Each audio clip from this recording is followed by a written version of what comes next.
Je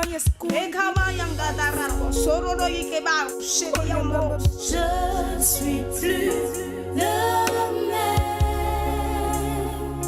Je suis sans géant ta loi. Je ne suis plus le même. Hello, bienvenue au vendredi spirituel. On est relax au vendredi spirituel parce que Dieu n'est pas coincé. Et en même temps, on est connecté à la présence de Dieu. Nous sommes dans la série sur comment et pourquoi avoir une intimité avec le Saint-Esprit. Plus exactement, pourquoi et comment avoir une intimité avec le Saint-Esprit. Et nous étions dans la partie comment. Nous avons touché la parole, nous avons touché la prière. Mais j'aimerais nous conduire dans une profondeur plus poussée par rapport à la parole et à la prière. Notamment comment méditer la parole de Dieu, comment établir un programme de méditation de la parole de Dieu, comment prier longtemps, comment entendre la voix du Saint-Esprit. Donc ça, c'est quelque chose qu'on va voir dans la suite.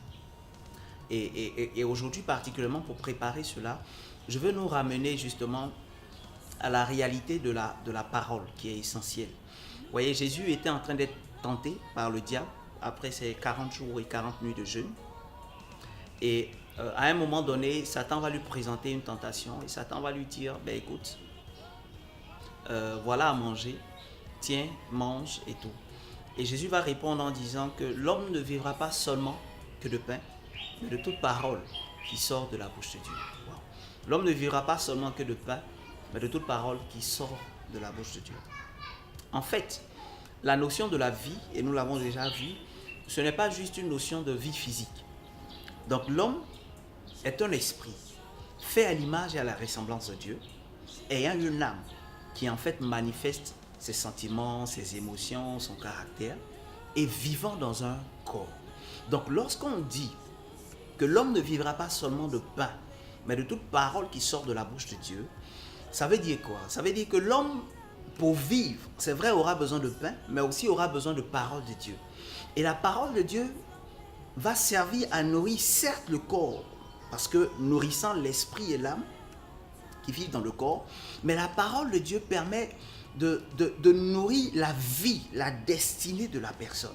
Donc, l'accomplissement de la destinée d'une personne dépend en partie de la parole ou des paroles de Dieu dont la personne se nourrit, en lesquelles la personne croit et que la personne exécute, applique ou auquel la personne choisit d'obéir.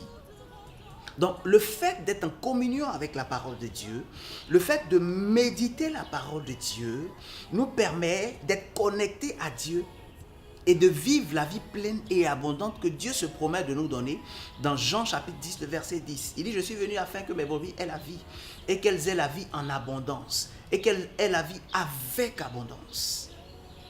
Donc, c'est très important de méditer la parole. C'est très important d'être connecté à la parole. Et vous voyez, dans l'épître de Jean, Jean va nous dire qu'il y a 3 choses qui rendent témoignage au Fils. Il y a le Père qui rend témoignage au Fils. Il y a la parole qui rend témoignage au Fils. Et il y a l'Esprit de Dieu qui rend témoignage au Fils. Autrement dit, la parole et l'Esprit de Dieu deviennent quelque chose de clé et d'essentiel pour l'homme qui veut être en communion parfaite avec Dieu. La parole et l'Esprit de Dieu. Et c'est pourquoi, dans la suite, nous allons insister, nous allons aller à profondeur sur comment méditer la parole, comment avoir une intimité avec la parole de Dieu et comment avoir une vie de prière qui vont permettre justement d'aboutir à la vie de communion avec le Saint-Esprit. Une prière pour aujourd'hui.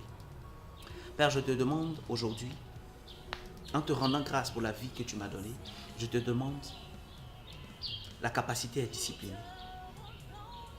Dans les résolutions que je vais prendre dans l'avenir, de méditer ta parole chaque jour, d'entrer dans ta présence et de communier avec toi. Donne-moi la grâce de la discipline, la grâce de commencer et d'achever, de ne pas juste commencer, mais donne-moi la grâce de commencer et d'achever, d'aller jusqu'au bout, dans le nom de Jésus de Nazareth. Amen. Merci pour votre fidélité. À vendredi prochain. Bye bye. Je suis changé, j'ai en ta loi.